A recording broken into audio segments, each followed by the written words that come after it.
હે નારદજી, તમે ક્યાં ગયા હતા અને તમે ક્યાંથી આવ્યા અને આટલા બધા ચિંતામાં કેમ છો?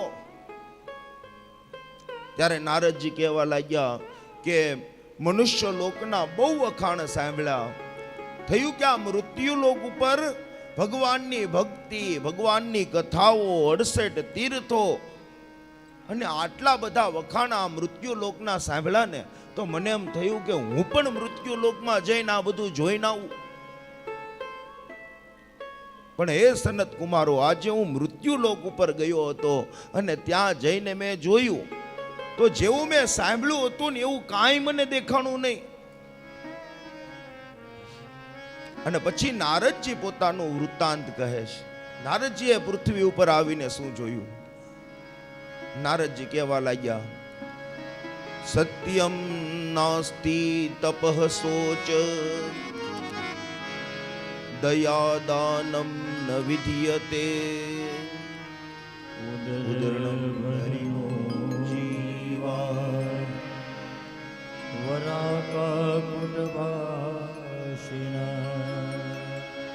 નારદજી કહેવા લાગ્યા, એ સનત કુમારો, સત્યમ નાસ્તિ તપઃ શોચ દયા દાનમ ન વિધીયતે. આ પૃથ્વી ઉપર જઈને મેં જોયું તો સત્ય નામની તો કોઈ વસ્તુ જ મને ન દેખાણી. તપ શોચ, ન કોઈ તપસ્વી દેખાણો, ન કોઈ દાની દેખાણો, ન કોઈ જ્ઞાની દેખાણો. નારદજી કહેવા લાગ્યા, એક જ વસ્તુ મેં જઈને જોઈ. શું? ઉદરમ ભરીણો જીવા વરાકા કુટભાષિકા. એક વસ્તુ જોઈ કે આજે લોકો પોતાનું પેટ ભરવા માટે એને જે કાંઈ પણ કરવું પડે એ બધું કરવા લાગ્યા. આ બધું જોઈને નારદજી બહુ દુઃખી થયા. આગળ નારદજી કહેવા લાગ્યા કે પાખંડ નિરતા સંતો વિરક્તા સપરિગ્રહ. જ્યાં જોઈએ ત્યાં બસ માત્ર કહેવાનું, બાકી બધું પાખંડ જ છે. અને વિરક્તા સપરિગ્રહ. આજે જેણે જેણે એમ કીધું ને કે મેં બધું છોડી દીધું, હવે મારે કાંઈ નથી જોતું, મેં બધું, જેણે જેણે છોડ્યું ને એને જ બધું ભેગું કર્યું. અને જેણે જેણે છોડ્યું છે તો એને છોડવાનું, એનું અભિમાન જાતું નથી.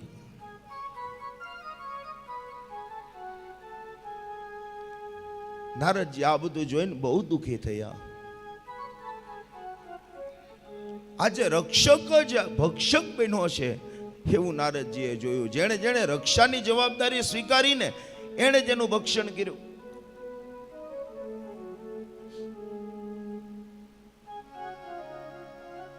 બાગની રક્ષા માળી કરે, પણ માળી જ બગીચાને ઉજાડી દે તો કોનું ચાલે? દરિયામાં નાવ ચાલતી હોય ને એ નાવિક એનું રક્ષણ કરે, પણ એ નાવિક જ જો નાવને ડૂબાડી દે, જેને વોચમેન બેહાડો ઈ ચોરી કરે, રક્ષક જ ભક્ષક બન્યો છે. અને આગળ નારદજી કહેવા લાગ્યા કે પુરુષ એ તો જાણે સ્ત્રીના હાથની કઠપુતળી બની ગયો છે. જેમ કરંડિયામાં સાપ હોય અને ઓલો મદારી એ સાપનો એ કરંડિયો ખોલે અને પછી પોતાના હાથમાં બીન લે અને એ વગાડે, અને જેમ સાપ નાચે એમ આજે પુરુષ સ્ત્રીના હાથની કઠપુતળી બની ગયો છે. એ જેમ નચાવે એમ પેલો નાચે. ભાગવતમાં તો ખાલી એટલું જ લખ્યું છે કે તરુણી પ્રભુતા ગેહે, કે જે સ્ત્રીના હાથની પુરુષ કઠપુતળી બની ગયો. ભાગવતમાં ખાલી એટલું જ લખ્યું છે. પણ રામચરિત માનસમાં તો તુલસીદાસજી મહારાજે સ્પષ્ટ લખી નાખ્યું, મારી વિબસ નર સકલ ગોસાઈ. આ તુલસીદાસજીએ કીધું છે. હા, નાચઈ નટ મર કટકી નાઈ. એક મદારી વાંદરાને નચાવે એમ આજે સ્ત્રી પુરુષને નચાવે.